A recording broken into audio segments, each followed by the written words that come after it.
नमस्कार दोस्तों, आप सभी का स्वागत है हमारे YouTube channel BCS basic physics में।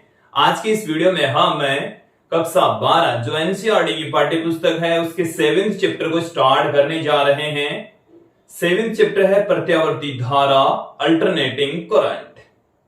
विद्यार्थियों, जो 7th चैप्टर है उसमें हम प्रत्यावर्ती धारा क्या होती है, प्रत्यावर्ती वोल्टता क्या होती है, इसके साथ में प्रत्यावर्ती धारा का औसत मान, वर्ग माध्य, मूल मान पढ़ने वाले हैं। हम विभिन्न प्रकार के प्रत्यावर्ती परिपथों का विश्लेषण भी करेंगे। इसके साथ में हम अनुनाद की स्थिति भी यहां पर पढ़ने वाले हैं। इस चैप्टर में हम ट्रांसफार्मर तथा प्रेरण कुंडली का भी अध्ययन करेंगे। तो काफी महत्वपूर्ण चैप्टर है और स्पेशली बायोलॉजी के जो स्टूडेंट्स हैं उनके लिए थोड़ा सा जटिल पड़ता है। और जटिल पढ़ने के पीछे रीजन होता है कि जो इंटीग्रेशन, डिफरेंशिएशन है उससे रिलेटेड काफी सारे टर्म्स यहां पर आएंगे, इसलिए थोड़ा सा जटिल उनके सामने हो जाता है। विद्यार्थियों, चाहे बायोलॉजी का हो, चाहे मैथ्स का स्टूडेंट हो, चाहे किसी प्रकार का स्टूडेंट हो, यदि आप इस वीडियो के इस चैप्टर के पहले से अंत तक सभी वीडियोस देख लेते हैं तो सारे के सारे कॉन्सेप्ट एकदम क्लियर हो जाएंगे। सारे के सारे जो कॉन्सेप्ट है एकदम क्लियर हो जाएंगे, समझ में आ जाएंगे। तो आप कंटिन्यू पहले से लास्ट वीडियो तक यदि आप देख लेते हैं तो सारे के सारे टॉपिक्स आराम से समझ में आ जाएंगे। कंटिन्यू देखते रहिए। विद्यार्थियों, इस वीडियो के अंदर हम प्रत्यावर्ती धारा क्या होती है इसके बारे में यहां पर हम चर्चा करने वाले हैं, बात करने वाले हैं। सबसे पहले तो हम बात करते हैं कि धारा क्या होती है, विद्युत धारा किसे कहते हैं। वैसे हम विद्युत धारा को पहले परिभाषित कर चुके हैं, बट यहां पर भी मैं विद्युत धारा क्या होती है इससे स्टार्ट कर रहा हूं इस वीडियो को। तो सबसे पहले हम बात करते हैं विद्युत धारा किसे कहते हैं। तो विद्यार्थी, विद्युत धारा किसे कहेंगे बताइए, विद्युत धारा को परिभाषित कीजिए। विद्युत धारा, इलेक्ट्रिक करंट, इलेक्ट्रिक करंट। देखिए, इलेक्ट्रिक करंट आई से लिखा जाएगा।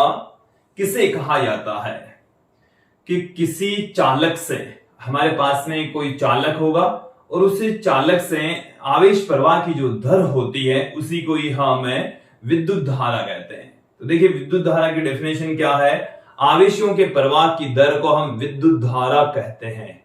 आवेश प्रवाह की दर विद्युत धारा कहलाती है। तो किसी चालक से आवेश प्रवाह की दर विद्युत धारा कहलाती है। तो मैं यहां पर पुट कर देता हूं कि किसी चालक से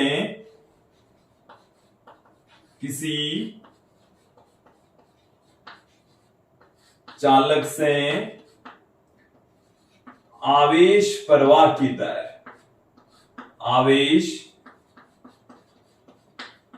प्रवाह की दर विद्युत धारा कहलाती है।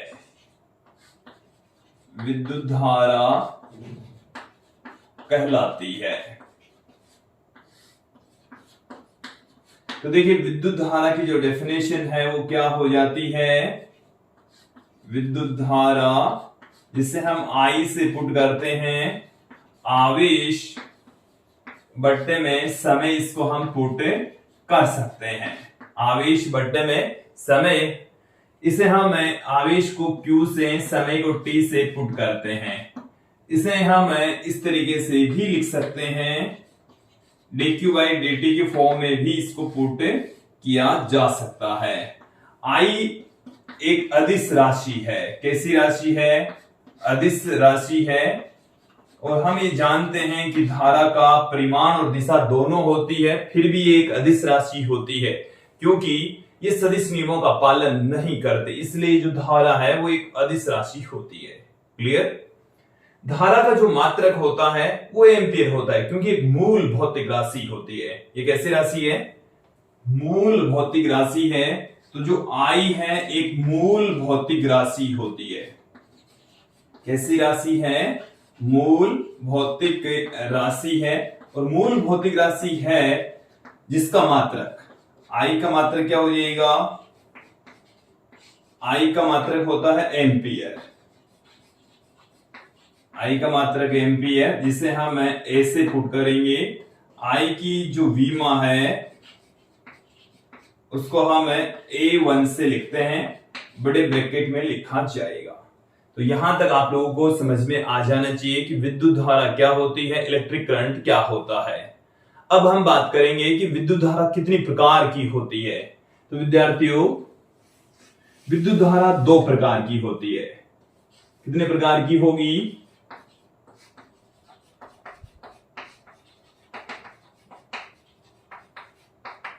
विद्युत धारा दो प्रकार की होती है, दिष्ट धारा तथा प्रत्यावर्ती धारा। एक एक करके हम दोनों के बारे में यहां पर चर्चा करेंगे।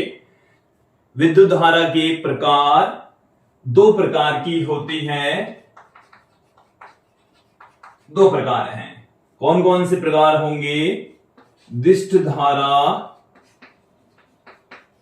इसे हम डायरेक्ट करंट कहते हैं, शॉर्ट में इसको डीसी कहा जाता है, डायरेक्ट करंट, और इसको हम शॉर्ट में किससे पुट करेंगे, डीसी से लिखेंगे। देखिए, इसके बारे में हम विस्तृत चर्चा पहले कर चुके हैं। विद्युत धारा जो चैप्टर है उसके अंदर हमने इसके बारे में विस्तृत जानकारी ले ली है, पढ़ भी लिया है।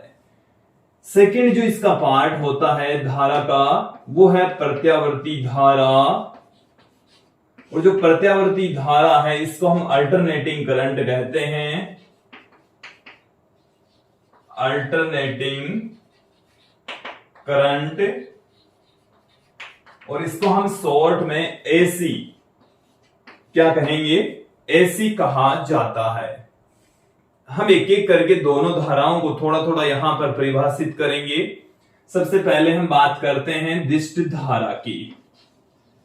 तो देखिए, दिष्ट धारा किसे कहेंगे कि ऐसी विद्युत धारा जिसकी दिशा समय के रेस्पेक्ट नियत रहती है, या ऐसी विद्युत धारा जिसमें आवेश केवल एक ही दिशा में प्रवाहित होते हैं।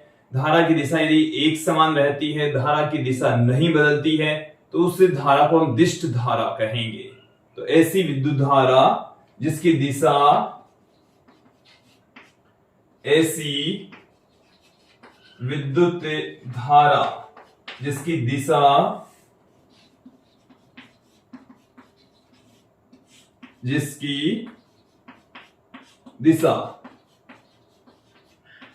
समय के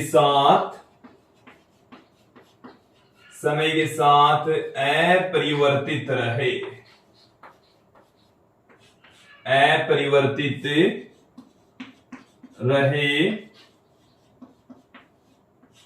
दिष्ट धारा कहलाती है, दिष्ट धारा कहलाती है। क्या कहेंगे इसे हम, दिष्ट धारा कहेंगे, डीसी कहा जाता है। अब देखिए, ये जो दिष्ट धारा है इसको भी हम दो भागों में विभाजित कर सकते हैं। दिष्ट धारा के प्रकार, दिष्ट धारा के प्रकार। तो दिष्ट धारा भी कितने प्रकार की होती है, दो प्रकार की होती है। कौन कौन से प्रकार होते हैं, देखिए, एक समान दिष्ट धारा।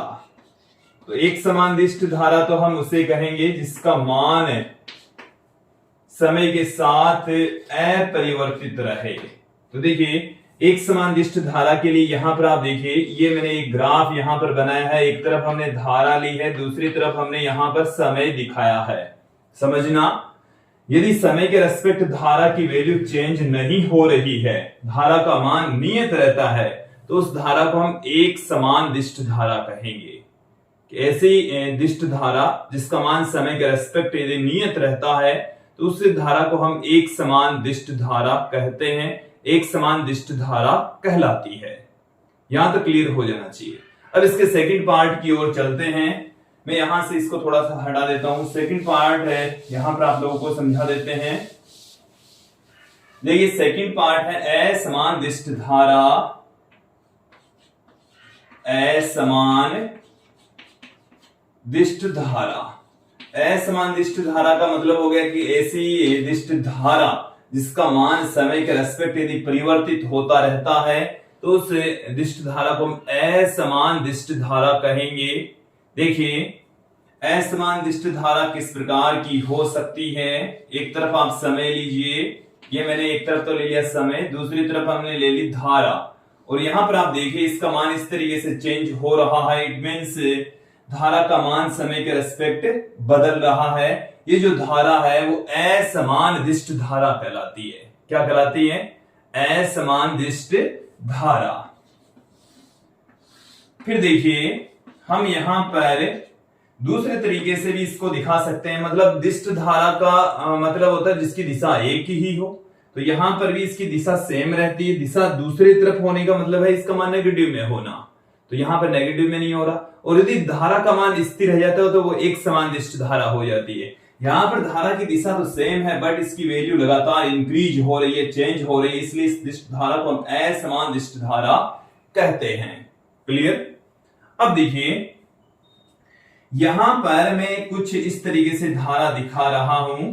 ये जो धारा है इसमें मान एक ही दिशा में रहता है, अधिकतम होता है फिर जीरो हो जाता है, फिर अधिकतम होता है फिर वापस जीरो हो जाता है, अधिकतम फिर जीरो, अधिकतम जीरो, इस तरीके से इस धारा का मान चेंज होता है। ये जो धारा है वो भी असमान दिष्ट धारा है। कैसी धारा है? हालांकि उतार चढ़ाव वाली धारा है, धारा की वैल्यू बदल रही है बट इसकी दिशा नहीं बदल रही। देखो इसका मान आवर्ती रूप से चेंज हो रहा है बट दिशा चेंज नहीं हो रही। इसको एकदम क्लियर कर लीजिए। आवर्ती रूप से यदि किसी धारा का मान चेंज होता है उसका मतलब है कई बार हम उसको प्रत्यावर्ती धारा कह देते हैं। इसका मतलब ये नहीं होता। प्रत्यावर्ती धारा को हम एकदम क्लियर कर देंगे कि जिसका मान भी बदले और दिशा भी यदि आवर्ती रूप से बदलती हो तो उसको हम प्रत्यावर्ती धारा कहेंगे। जबकि यहां पर मान तो आवर्ती रूप से बदल रहा है बट दिशा पॉजिटिव की पॉजिटिव ही रहती है, दिशा यहां पर नेगेटिव नहीं होती। इसलिए ये जो धारा है वो दिष्ट धारा है, मान बदल रहा है इसलिए असमान दिष्ट धारा है। अब हम यहां पर ये दिष्ट धारा कंप्लीट हो चुकी। अब हम सातवां जो चैप्टर है प्रत्यावर्ती धारा, उसमें हम प्रत्यावर्ती धारा को यहां पर क्लियर करते हैं कि प्रत्यावर्ती धारा किसे कहते हैं, प्रत्यावर्ती बोर्डता किसे कहा जाता है। क्लियर?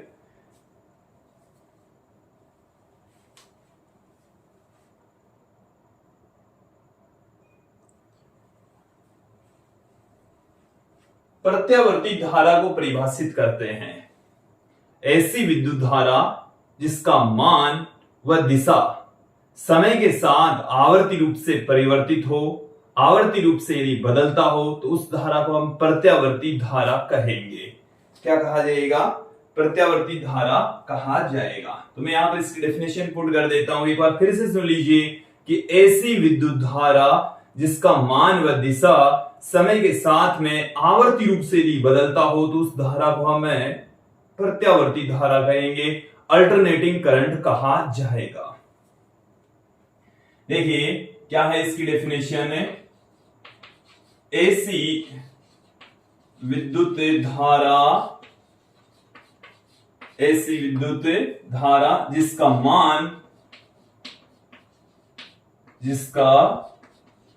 मान एवं दिशा, मान एवं दिशा समय के साथ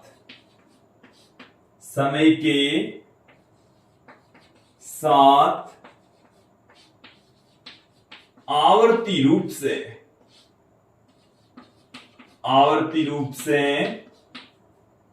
परिवर्तित हो, आवर्ती रूप से परिवर्तित हो, प्रत्यावर्ती धारा कहलाती है। प्रत्यावर्ती धारा कहलाती है। प्रत्यावर्ती धारा कहलाती है। क्लियर? इसे हम कहते हैं एसी धारा, एसी करंट। अब देखो इसका जो शाब्दिक अर्थ है वो पहले समझो। एसी का मतलब होता है अल्टरनेटिंग करंट। इसका मतलब हो गया अल्टरनेटिंग करंट, एसी का ही मतलब हो जाता है प्रत्यावर्ती धारा। फिर इसके आगे एक और धारा लगा है तो प्रत्यावर्ती धारा इसका मतलब हो जाता है। देखिए विद्यार्थियों, एसी धारा का मतलब ये होता है कि ये प्रत्यावर्ती धारा ही है, कि ये आम बोलचाल की भाषा में इतना प्रचलित वर्ड हो चुका है कि एसी करंट का मतलब होता है वो प्रत्यावर्ती धारा है, एसी वोल्टता का मतलब है वो प्रत्यावर्ती वोल्टता है। क्लियर? यदि कहीं पर भी हम एसी धारा कह रहे हैं इसका मतलब वो प्रत्यावर्ती धारा है, इसके शाब्दिक अर्थों पर आपको नहीं जाना है। क्लियर? एसी वोल्टता का मतलब है कि वो प्रत्यावर्ती वोल्टता है। वैसे एसी वोल्टता का आप अर्थ निकालोगे तो क्या होगी? प्रत्यावर्ती धारा वोल्टता, तो उसका शाब्दिक अर्थ पर आपको नहीं जाना है। हम बार बार एसी वोल्टता इट मींस वो प्रत्यावर्ती वोल्टता ही है, और एसी धारा इट मींस वो प्रत्यावर्ती धारा ही है। ये दिमाग में फिट बैठा लीजिए। क्लियर? अब देखिए कि जो धारा है जिसका मान भी और दिशा समय के साथ में आवर्ती रूप से बदलती है। अब आवर्ती रूप से कैसे कैसे बदल सकती है? मतलब समय के साथ में उसकी वैल्यू भी बदलती है, साथ में उसकी दिशा भी बदलती है, आवर्ती रूप से बदलती है, कंटिन्यू ऐसे ही चलता रहता है। तो उस धारा को हम प्रत्यावर्ती धारा कहेंगे। उस धारा को क्या कहा जाएगा? प्रत्यावर्ती धारा कहा जाएगा। देखिए हम एक एक करके हम प्रत्यावर्ती धारा कितनी प्रकार की होती है उनके बारे में यहां पर हम चर्चा कर लेंगे। क्लियर? देखिए प्रत्यावर्ती धारा के प्रकार, प्रत्यावर्ती धारा के विभिन्न प्रकार, प्रत्यावर्ती धारा के विभिन्न प्रकार। और देखिए विभिन्न प्रकारों में से हम 2-3 प्रकार यहां पर पढ़ेंगे। और सबसे पहले जो प्रकार है जो बार बार यूज में भी आएगा, ज्यावक्रीय प्रत्यावर्ती धारा। ज्यावक्रीय प्रत्यावर्ती धारा। ज्यावक्रीय का मतलब होगा साइनसोइडल अल्टरनेटिंग करंट। देखिए साइनसोइडल अल्टरनेटिंग करंट होती क्या है कि ऐसी विद्युत धारा जिसका मान ज्यावक्रीय रूप से यदि बदलता है। देखिए साइन का जो वक्र होता है वो हम आपको याद दिला दें, इस टाइप का वक्र होता है, ऐसा वक्र होता है,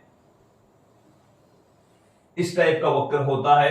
और इसकी वैल्यू है वो कंटिन्यू इसी प्रकार से ही बदलती है, इसी तरीके से ही इसका जो मान है वो चेंज होता रहता है, इसी तरीके से ही इसकी वैल्यू है वो बदलती रहती है, चेंज होती रहती है।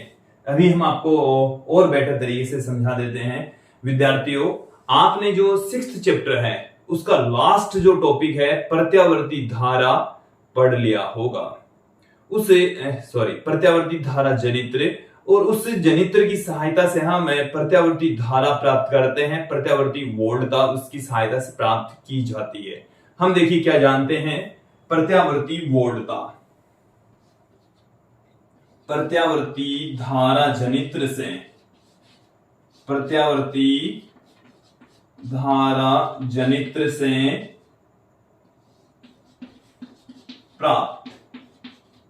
प्राप्त प्रेरित विद्युत वाहक बल, प्रेरित विद्युत वाहक बल। और जो प्रेरित विद्युत वाहक बल था वो था प्रत्यावर्ती वोल्टता। कौन सी वोल्टेज थी? प्रत्यावर्ती वोल्टता। और प्रत्यावर्ती वोल्टता को हम वहां पर E से पुट कर रहे थे, तो E बराबर E0 साइन ओमेगा टी, ये हमारे पास में हमने पढ़ लिया था।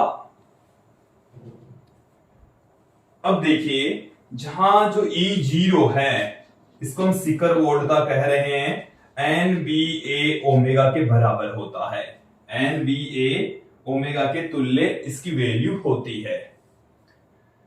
विद्यार्थियों ये जो वोल्टेज है, ये वाला जो वोल्टेज है ये हमने प्रत्यावर्ती धारा जनित्र से प्राप्त किया था। और ये जो वोल्टेज है इसको हम प्रत्यावर्ती वोल्टता कहते हैं। ये ज्यावक्रीय प्रत्यावर्ती वोल्टता होती है क्योंकि इसमें साइन के अकॉर्डिंग इसकी वैल्यू चेंज होती है। तो इस वोल्टेज को हम क्या कहेंगे? ज्यावक्रीय प्रत्यावर्ती वोल्टता, ज्यावक्रीय प्रत्यावर्ती वोल्टता। और देखिए हम प्रत्यावर्ती वोल्टता को किस तरीके से लिख सकते हैं, इस चैप्टर में लिखने का जो तरीका है वो थोड़ा सा चेंज हो जाएगा, उस तरीके को भी आप लोग समझ लेंगे। हम यहां पर V से पुट करेंगे, V बराबर Vm साइन ओमेगा टी से लिखा जाएगा। प्रत्यावर्ती वोल्टता को इस तरीके से हम इस चैप्टर में बार बार यूज में लेंगे। V बराबर Vm साइन ओमेगा टी, जहां जो Vm है वो Vm है प्रत्यावर्ती वोल्टता का शिखर मान, प्रत्यावर्ती वोल्टता का शिखर मान है। इसको हम अधिकतम मान भी कह सकते हैं, प्रत्यावर्ती वोल्टता का शिखर मान, या हम इसको अधिकतम मान भी कह सकते हैं, अधिकतम मान भी इसे कहा जा सकता है। क्लियर? अब देखिए ये जो Vm है वो E नोट के बराबर ही है, NBA ओमेगा इक्वल ही होता है। इसको हम शिखर मान कह रहे हैं। यह है कि जो प्रत्यावर्ती धारा जनित्र है उसमें फेरों की संख्या, A आर्मेचर या कुंडली का क्षेत्रफल, B आरोपित चुंबकीय क्षेत्र, और ओमेगा है उसकी घूर्णन गति के दौरान कोणीय आवर्ती या कोणीय वेग। क्लियर? देखिए विद्यार्थी, यदि कुंडली का प्रतिरोध कैपिटल R है, यदि कुंडली का प्रतिरोध कितना है कैपिटल R, तो धारा क्या हो जाएगी? यदि जो प्रत्यावर्ती धारा जनित्र में ही बता रहे हैं हम सब कुछ, तो प्रत्यावर्ती धारा जनित्र में यदि कुंडली का प्रतिरोध, कुंडली का प्रतिरोध कैपिटल R है, तो प्रत्यावर्ती धारा क्या हो जाएगी? मैं यहां से इसको हटा रहा हूं एक बार फिर से। डेफिनेशन हमें दे दी है, इसको यहां से हटा देते हैं। फॉर्मूला हम प्रत्यावर्ती धारा का भी यहां पर पुट करेंगे, तो देखिए क्या आ जाएगा हमारे पास में, धारा I बराबर V बट्टे में R। ये मैंने ओम के नियम से लिखा है। ओम का नियम क्या कहता है?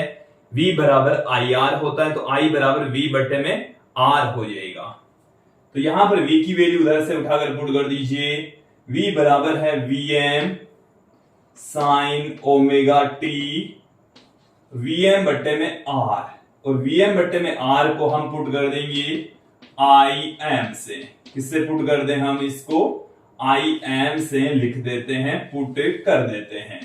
ये जो Im है जो कि Vm बट्टे में R होता है, प्रत्यावर्ती धारा का शिखर मान होता है, प्रत्यावर्ती धारा का शिखर मान या अधिकतम मान होता है। शिखर मान कह सकते हैं, अधिकतम मान इसे कहा जा सकता है।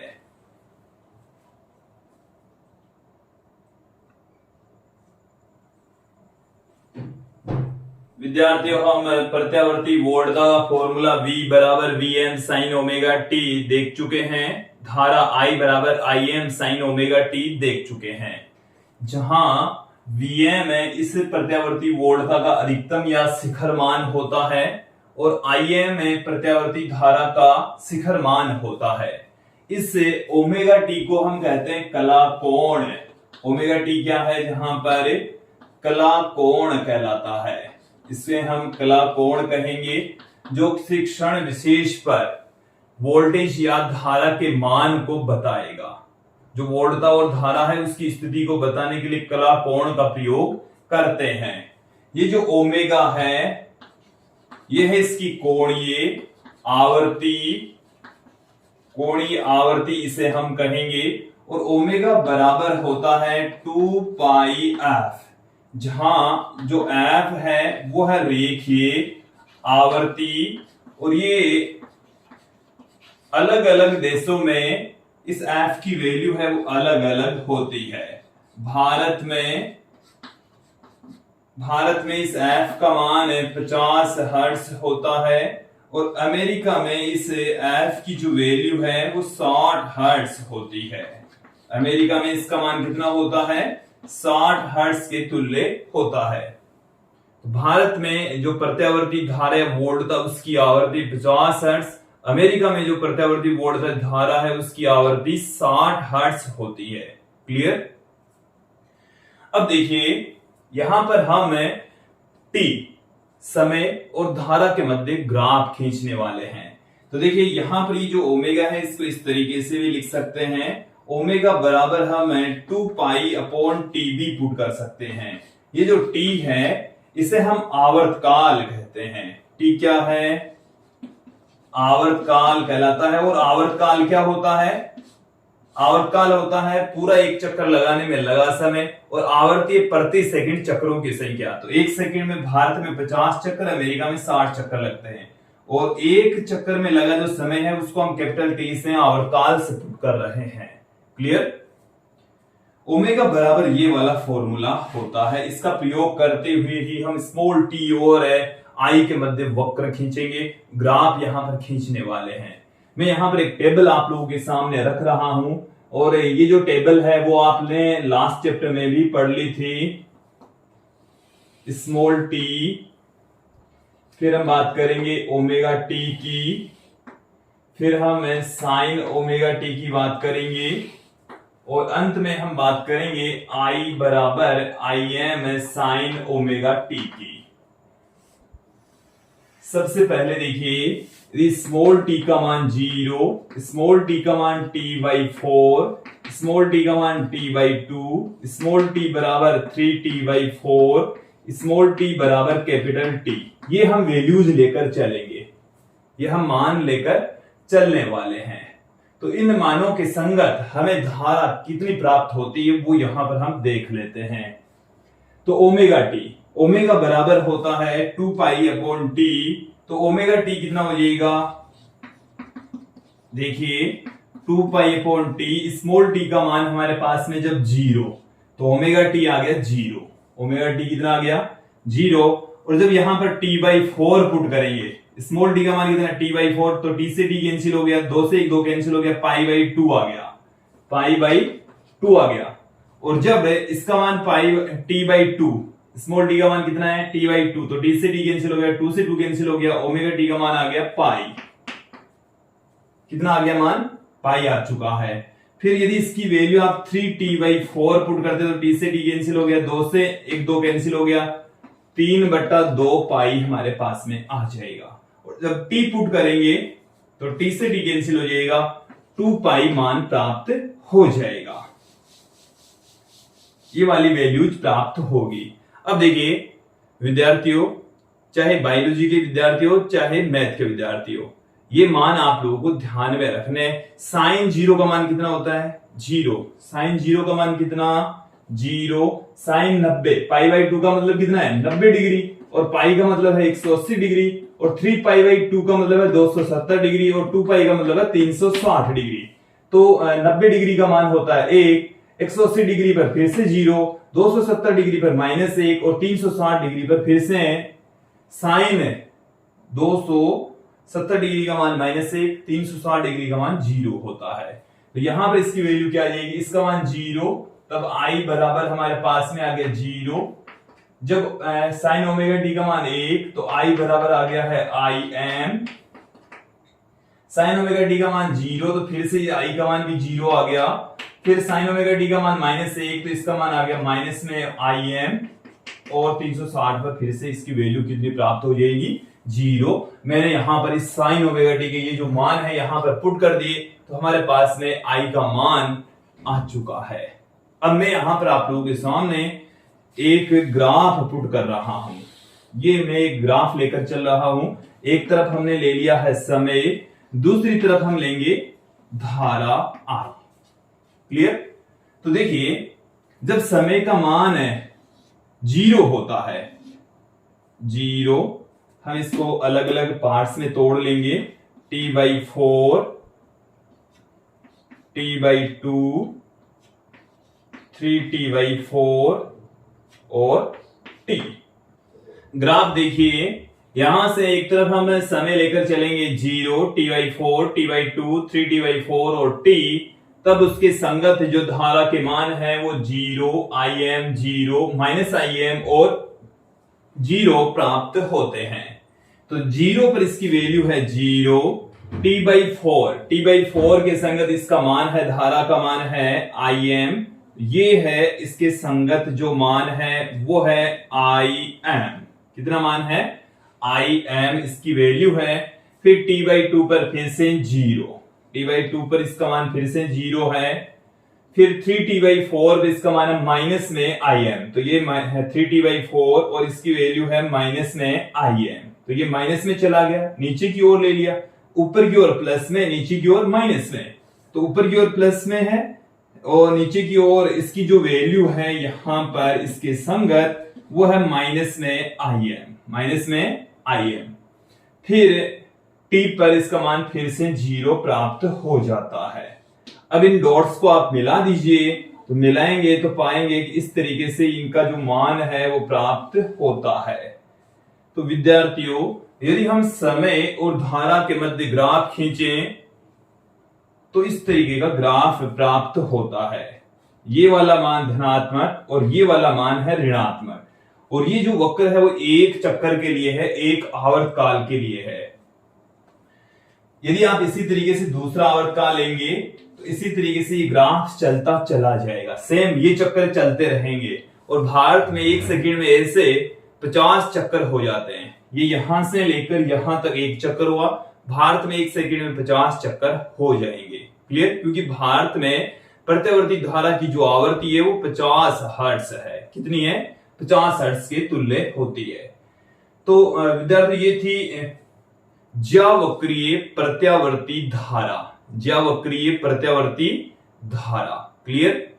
अब देखिए, इससे रिलेटेड कुछ मैं महत्वपूर्ण बातें आप लोगों के सामने रखता हूं कि जैसे ये वाली जो धारा है वो धनात्मक होती है, फिर ऋणात्मक, फिर धनात्मक, फिर ऋणात्मक।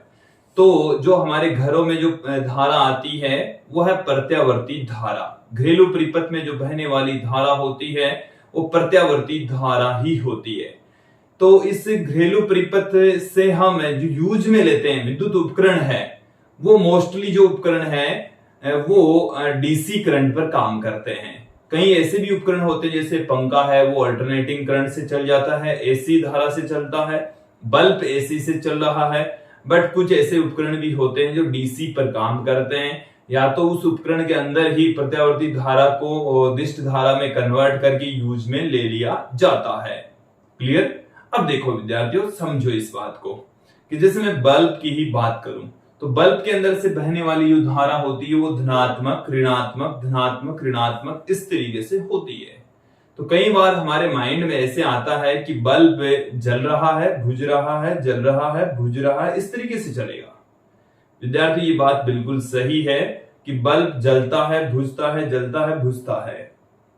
देखो कैसे, जब धारा यहां से 0 रहती है तो बल्ब बुझा हुआ है, और धारा जब यहां से अधिकतम मान तक पहुंच रही है तब जला हुआ है। फिर से 0 मान होगी धारा की वैल्यू तो बल्ब बुझ गया है। और देखो, यदि धारा का मान ऋणात्मक है तब भी बल्ब जलेगा, तब भी बल्ब जलेगा। क्योंकि उस कंडीशन में भी विपरीत दिशा में धारा बह रही है। देखो, अगर इस दिशा में धारा बह रही है, इस दिशा में धारा बह रही है, चाहे किसी दिशा में धारा बहे, ये धारा जब तक बहेगी तब तक बल्ब जलेगा, तब तक बल्ब जलेगा। तो देखो, यहां से लेकर एक चक्कर की बात करें तो वो जो बल्ब है वो 2 बार जल जाता है, 2 बार बुझ जाता है, लेकिन बुझने का जो समय है वो बहुत कम होता है। देखो मेरी बात को सुनना, भारत में जो प्रत्यावर्ती धारा है उसकी आवृत्ति 50 हर्ट्ज, मतलब यहां से यहां तक धारा को पहुंचने में 1/50 सेकंड लगते हैं, 1/50 सेकंड का समय लगता है। क्लियर? तो ये जो समय है, 0 होने का समय है, वो बहुत ही कम होता है, माइक्रो सेकंड में होता है। और जब माइक्रो सेकंड के लिए बल्ब बुझता है, बहुत कम समय के लिए बल्ब यदि बुझ रहा है, तो हमारी आंखें उस बुझे हुए बल्ब को नहीं देख पाती। तत्पश्चात हमारे घरों में लगे बल्ब हमें लगातार जले हुए दिखाई पड़ते हैं। एक बार फिर से मेरी बात को सुन लीजिए। हालांकि वो प्रत्येक चक्कर में, या हम बात करें कि 1 सेकंड की, तो 1 सेकंड में 50 बार 100 बार जलते हैं, 100 बार बुझते हैं, क्योंकि एक चक्कर में ये 2 बार जल जाएंगे और 2 बार बुझ जाएंगे। तो 1 सेकंड के अंदर जो बल्ब है वो 100 बार जल रहा है, 100 बार बुझ रहा है, बट बुझा हुआ दिखाई नहीं देता, क्योंकि बुझने का जो समय है वो बहुत कम होता है। इसलिए हमारी आंखें उस बुझने वाले बल्ब को नहीं देख पाती, उसमें विभेद नहीं कर पाती। 1/10 सेकंड में जो घटना घटित होती है उन घटनाओं को तो हमारी आंख देख लेती है, उससे यदि कम समय में यदि कोई घटना घटित होती है तो उससे हमारी आंख विभेद नहीं कर पाएगी। क्लियर? तो विद्यार्थियों, यहां पर मैंने आप लोगों को बता दिया धारा और समय के मध्य ग्राफ। यदि आप प्रत्यावर्ती वोल्टता और धारा के मध्य ग्राफ खींचेंगे तो सिमिलर इसी तरीके का ही ग्राफ प्राप्त होने वाला है। ऐसा सेम ग्राफ प्राप्त होगा, दोनों में कोई डिफरेंस नहीं होने वाला है। इसका जो अधिकतम मान होगा यहां पर आ जाएगा Vm, और ये वाला जो मान आएगा वो आ जाएगा माइनस में Vm। क्लियर? और दोनों का मान एक साथ अधिकतम, एक साथ जीरो, एक साथ न्यूनतम होता है, क्योंकि दोनों का जो सूत्र है, फॉर्मूले हैं, सेम है। दोनों के जो फॉर्मूले हैं वो क्या है? सेम। अब विद्यार्थी मैं थोड़ा सा आपको याद दिलाता हूं कि जो दिष्ट धारा है वो हमें बैटरी या सेल से प्राप्त होती है, और ये है दिष्ट वोल्टता स्रोत का प्रतीक चिन्ह। इसका विभव उच्च होता है, इसका विभव निम्न होता है, और इसमें धारा की दिशा धन टर्मिनल से ऋण टर्मिनल की ओर होती है। जैसे यहां से ऐसे धारा बहेगी, ऐसे आएगी। क्लियर? बट प्रत्यावर्ती वोल्टता स्रोत को दिखाने का तरीका भी अलग है, और उसमें हम धारा की दिशा नहीं दिखाएंगे। देखिए, समझिए। वैसे तो इस चैप्टर में हम प्रत्यावर्ती विद्युत प्रेरितों का विस्तार से विश्लेषण करेंगे। मैं यहां पर क्लियर कर देता हूं। जैसे ये हमारे पास में कोई प्रतिरोध है, और इससे हमने प्रत्यावर्ती वोल्टता स्रोत जोड़ दिया। तो प्रत्यावर्ती वोल्टता स्रोत को दिखाने का तरीका क्या है? ये क्या है? एसी वोल्टता स्रोत। एसी वोल्टता स्रोत का ये प्रतीक चिन्ह है। देखिए, समझ लीजिए कि इसके अंदर एक ज्यावक्रीय, इस तरीके का ज्यावक्र होता है। इसको एक गोले में बंद कर देंगे तो ये प्रत्यावर्ती वोल्टता स्रोत का प्रतीक चिन्ह हो जाएगा। तो ये प्रत्यावर्ती वोल्टता स्रोत का प्रतीक चिन्ह है। इसमें धारा की दिशा हम नहीं दिखाएंगे।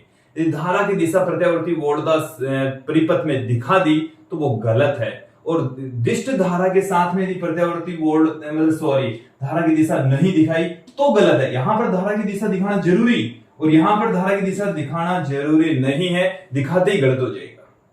क्लियर?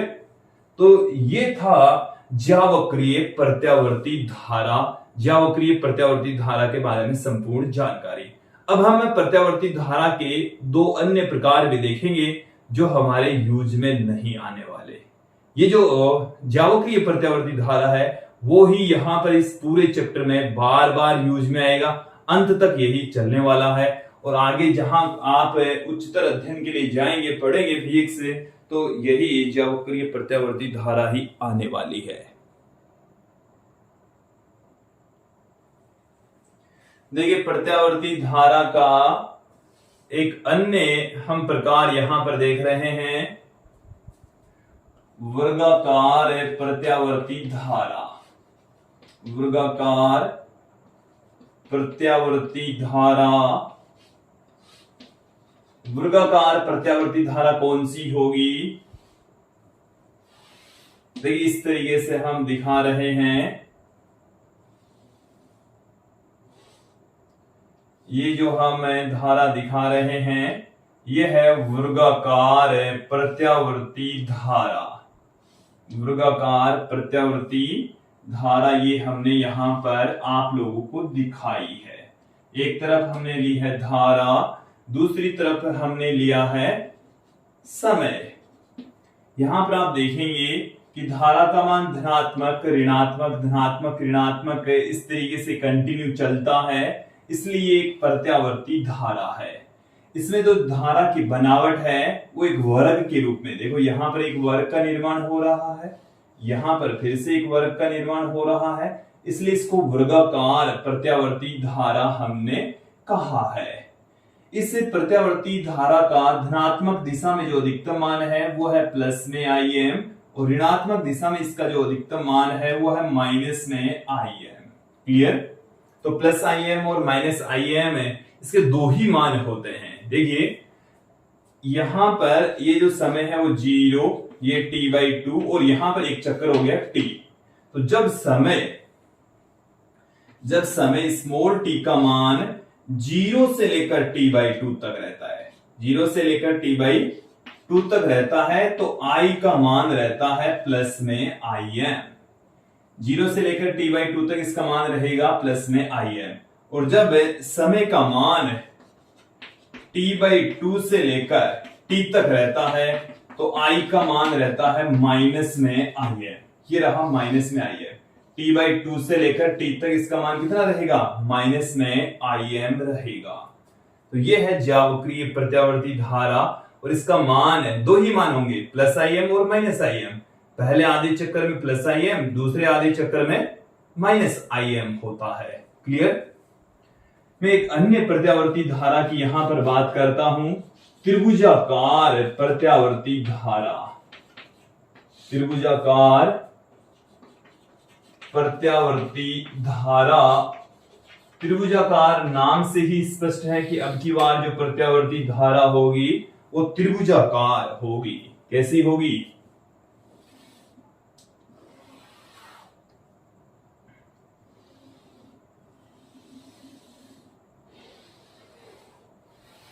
इस तरीके से इसका मान धनात्मक, ऋणात्मक, धनात्मक, ऋणात्मक इस तरीके से चलेगा।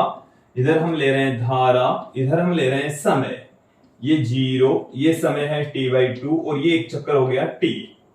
और जब t/4 समय रहता है तो इस धारा का मान होता है प्लस में Im। और जब 3t/4 रहता है तो इसका मान रहता है माइनस में Im। तो विद्यार्थियों, इसमें जो धारा है उसका जो बनावट है वो एक त्रिभुज की भांति होती है। प्रत्येक आधे चक्कर में त्रिभुज की बनावट के रूप में चलती, इसलिए इस धारा को हम त्रिभुजाकार प्रत्यावर्ती धारा कहते हैं, कहा जाता है। यहां तक क्लियर हो जाना चाहिए। ठीक है, तो विद्यार्थी ये थी त्रिभुजाकार प्रत्यावर्ती धारा। वैसे इनका कोई विशेष यूज यहां पर नहीं है, बट मैंने आप लोगों को समझा दिया है। क्लियर? ये था आज का हमारा वीडियो, जिसमें आपने देखा कि धारा क्या है, धारा कितने प्रकार की होती है, प्रत्यावर्ती धारा किसे कहते हैं, वो कितने प्रकार की होती है, और विशेष रूप से हमने ज्यावक्रीय प्रत्यावर्ती धारा के बारे में विस्तृत अध्ययन किया है। तो आज के इस वीडियो में इतना ही। धन्यवाद दोस्तों।